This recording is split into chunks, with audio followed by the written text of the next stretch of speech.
अस्सलाम वालेकुम students. Khans academy में आपका वेलकम है। बच्चों, जैसे कि आप सब जानते हैं कि हम हमारे खान्स एकेडमी यूट्यूब चैनल पर उर्दू मीडियम के बच्चों के लिए रहनुमाई करते हैं। मैथमेटिक्स और साइंस की, इंग्लिश के, उर्दू के जो है वीडियोस हम डालते हैं। हमने हमारा दूसरा चैनल भी बनाया है वसीम खान सर के नाम से, जिसका लिंक जो है हमारे इसी चैनल पर जो है दिया गया है। कुछ बच्चे उस चैनल पर वीडियोस पर कमेंट कर रहे हैं कि सर उर्दू मीडियम के लिए वीडियोस डालिए। तो बेटा, मैं आप लोगों से कहना चाहता हूं कि खान्स एकेडमी एक ऐसा यूट्यूब चैनल है जहां पर उर्दू मीडियम के बच्चों के लिए वीडियोस आते हैं।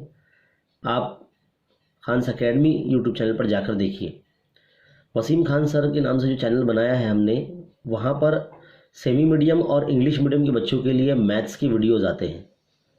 तो आप में से ऐसे स्टूडेंट्स हैं जिनका मैथ्स इंग्लिश में है या इंग्लिश मीडियम से है, आप हमारे Wasim Khan sir YouTube channel को जाके सब्सक्राइब कीजिए। वहाँ पर हम हॉट्स क्वेश्चन सीरीज़ हमारी वहाँ शुरू है। नवनीत पेपर सोल्यूशन 2022 की वीडियोज़ वहाँ पर आ रहे हैं और हम वहाँ वीडियोज़ डाल रहे हैं। आप वहाँ पर भी देख सकते हैं, गाइडेंस हासिल कर सकते हैं।